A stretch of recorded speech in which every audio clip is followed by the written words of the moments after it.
Il prend un van de sa compagnie, puis part retracer sa femme qui a l'habitude de faire du jogging à la même heure en utilisant un itinéraire précis. Il s'apprête à commettre l'irréparable. Il l'attend, l'aperçoit, murmure quelque chose avant de démarrer l'auto et écrase l'accélérateur.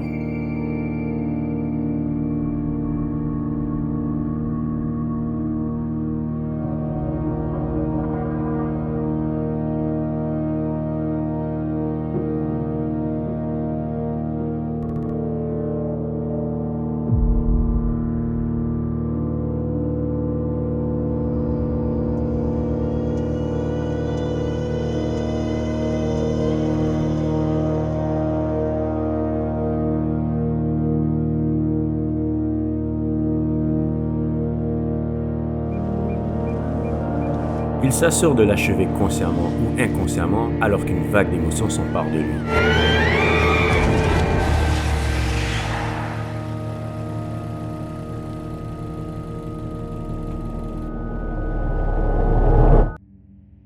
Il retourne stationner le van dans le parking de sa compagnie et rentre à l'intérieur du bâtiment pour s'assurer d'être vu par certains de ses employés. Il prend même soin de leur dire qu'il doit travailler tard pour créer un bon alibi. Il tente d'agir normalement, mais la culpabilité le ronge. En rentrant, il croit son fils qui lui demande s'il a vu sa mère. La question le frappe comme un coup de massue. Encore sous le choc, il s'isole, prend une douche, se morfond, puis se réfugie dans un verre d'alcool.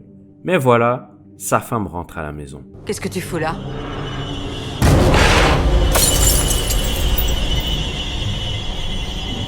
Est-ce une hallucination? Un fantôme? Aurait-il vraiment commis l'irréparable? Christian reste figé, presque léthargique. Pourtant, ses vêtements sont les mêmes. Devant lui, l'impensable prend forme. Léonora est bel et bien vivante. Elle lui explique qu'elle a changé son itinéraire, un détail qui fait immédiatement sourciller Christian. Pourtant, des gyrophares illuminent la forêt. Il a bel et bien commis l'irréparable. Léonora, toujours pas au courant de ce qui se passe, tente de séduire son mari en étant persuadée qu'il a changé d'idée.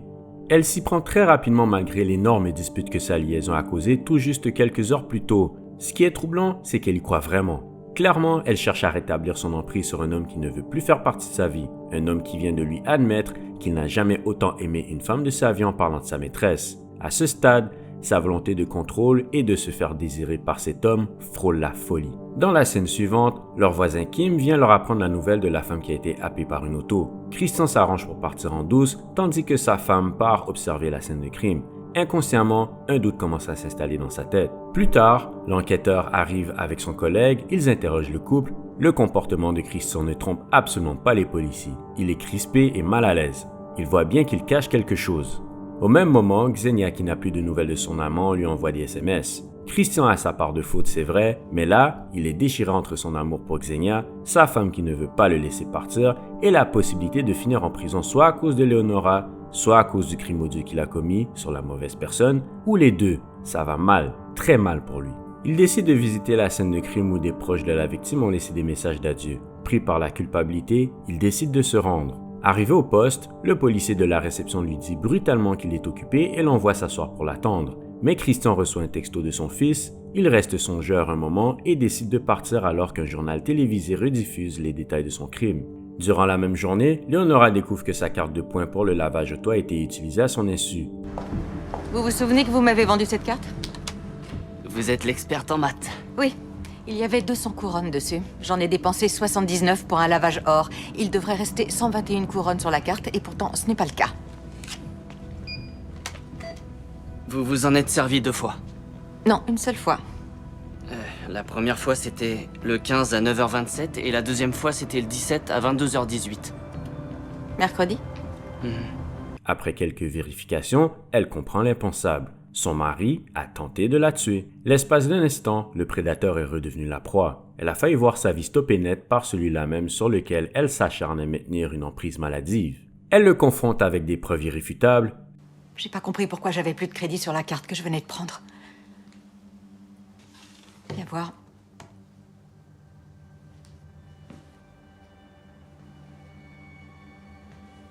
Le van qu'il a lui-même conduit, filmé au lave-auto le soir du crime.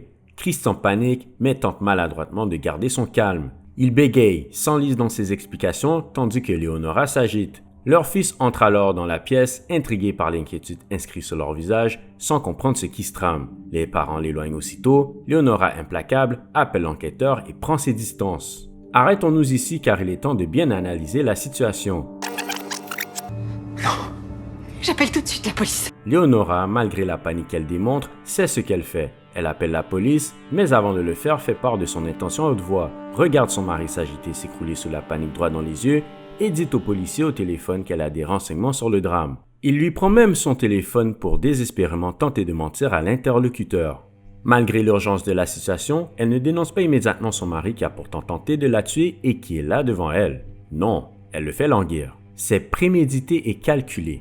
Leonora le manipule et le mène du bout des doigts. Elle rétablit son emprise sur lui. Elle se sauve en feignant la panique, mais prend quand même le temps de lui demander de lui redonner son téléphone. Donne-moi mon téléphone. J'entends rien. Donne-moi mon téléphone. J'entends rien. J'entends pas. Vous verrez rapidement qu'elle en aura besoin plus tard. On voit même la voiture de l'enquêteur arriver alors qu'elle pèse à fond sur l'accélérateur dans le sens opposé, sans s'arrêter pour lui demander de l'aide. Christian, encore sous la panique, tente de garder son calme à l'arrivée des enquêteurs. Abattu, il dit à son fils médusé par l'ambiance qu'il l'aime. Clairement, il anticipe le pire. La suspicion des enquêteurs s'amplifie en raison de ses affirmations évasives et de son langage corporel. Vous permettez qu'on entre? On peut rester dehors. Mon fils est là, je préférerais le préserver. Vous dites avoir vu des plaques d'immatriculation étrangères? La camionnette. Ouais, enfin, je l'ai... J'ai vu les plaques du coin de l'œil.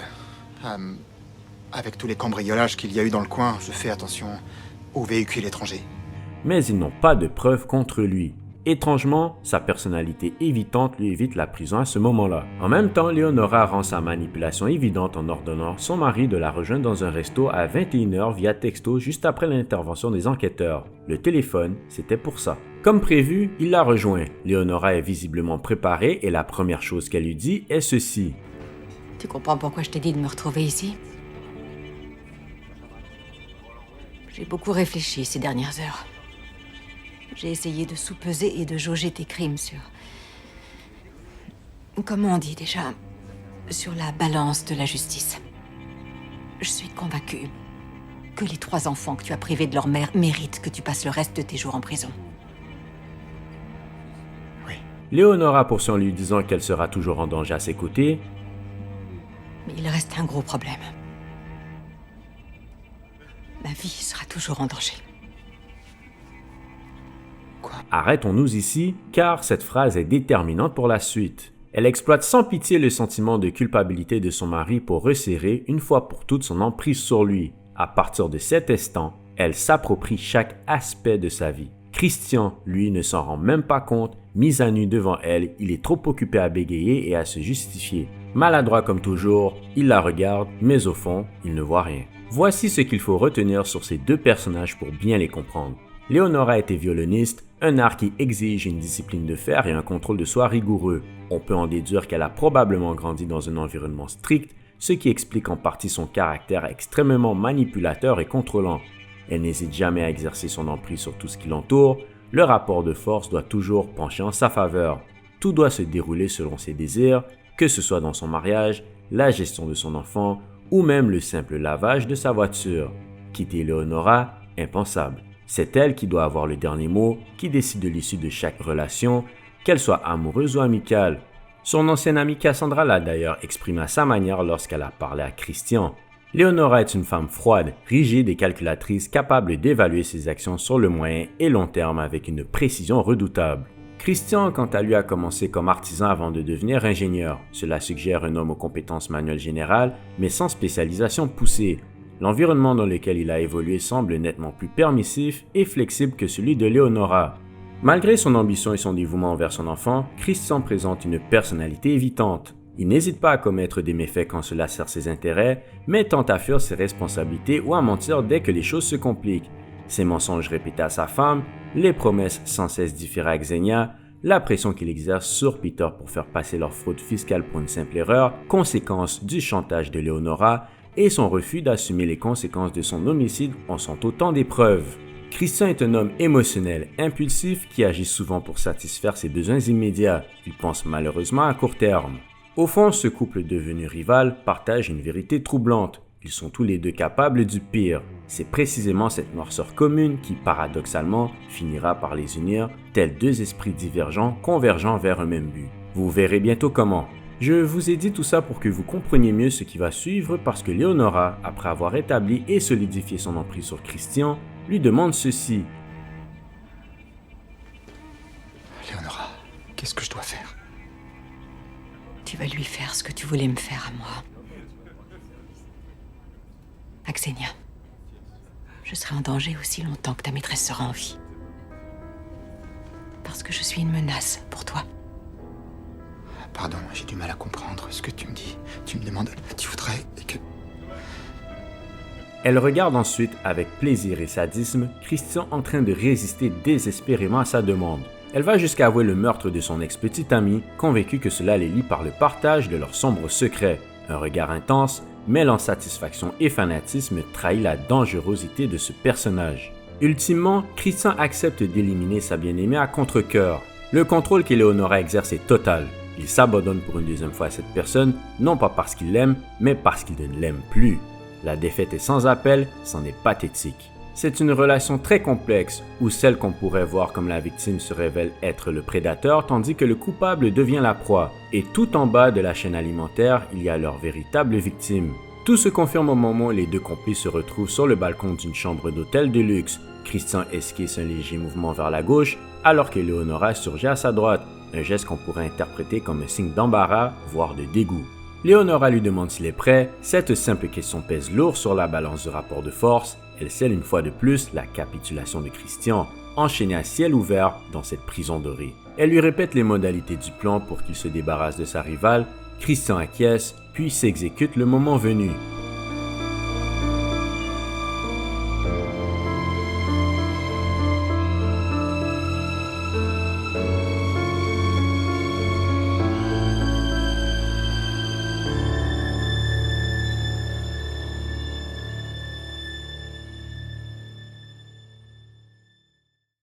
Christian feint de se présenter à l'improviste chez sa maîtresse. Xenia résiste et lui demande de partir. Il utilise alors ses vieilles méthodes de persuasion, des gestes mêlant violence et passion que Xenia semble malgré tout apprécier. Pendant que Leonora prépare leur alibi avec méthode, « Excusez-moi, mon mari m'appelle de la salle de bain.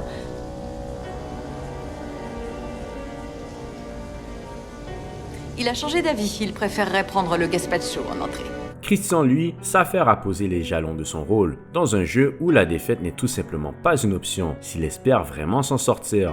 Il s'efforce de passer à l'action, mais le geste qui devait être fatal est interprété par Xenia comme l'un de ses élans passionnés. Cette confusion se mue en étreinte charnelle, une fusion soudaine entre les deux amants. Ce moment devient l'exutoire de Christian, une échappée brute hors des griffes de Leonora pour mieux se réfugier dans les bras de Xenia. Voyant que Christian n'est toujours pas revenu, Leonora passe au plan B, parce qu'elle a toujours un plan B. Elle renforce son alibi auprès du majordome. Je vais vous donner un pourboire. Une seconde. Christian? Tu as de la monnaie pour le pourboire? Je crois que j'en ai dans mon pantalon. Le bleu. Il doit être sur le lit. D'accord. Puis il décide de prendre les devants. De son côté, Christian ne se doute de rien. Après avoir partagé un moment intime avec sa flamme, celle-ci s'éclipse aux toilettes.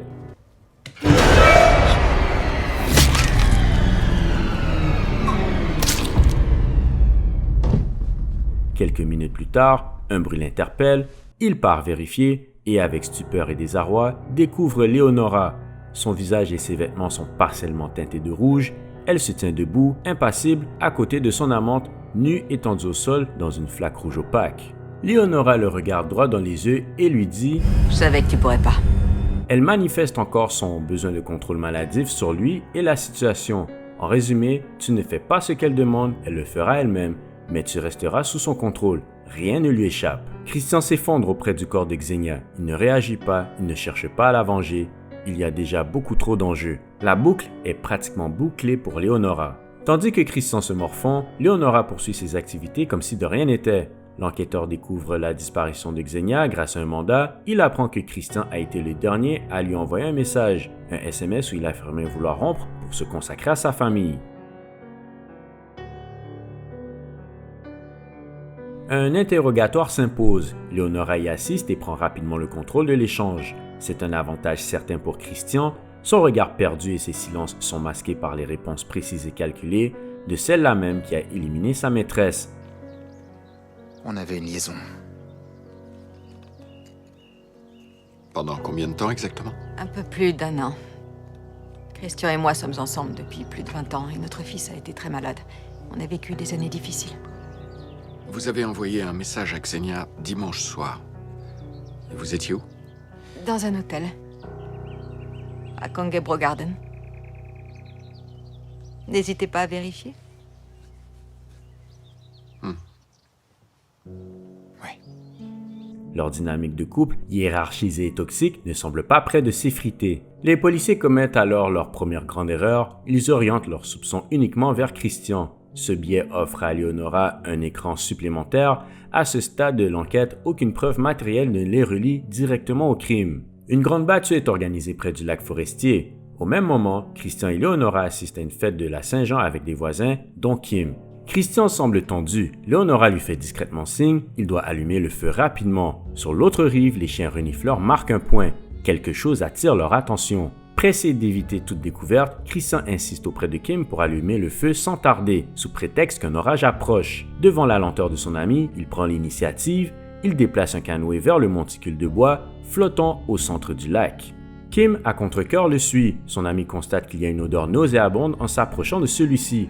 Si vous n'avez pas encore vu le film, vous comprenez maintenant, le corps de Xenia est dissimulé à l'intérieur, dans ce qui deviendra le grand feu de joie que tout le monde célébrera, inconscient qu'il dissimule douleur et amertume.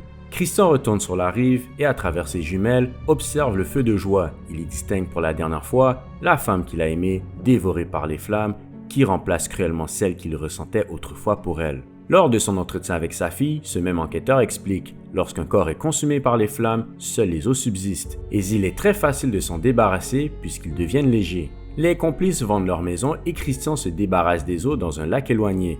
La boucle est finalement bouclée. La discussion entre l'enquêteur et sa fille est la continuité de la mise en garde mentionnée au début de la vidéo. Sa fille se marie aujourd'hui et il lui glisse cette phrase. Ce que je dis, moi, c'est que l'amour est bien plus dangereux qu'on ne le raconte. Et quand tu auras passé cette porte, tout peut arriver. Tu es prête?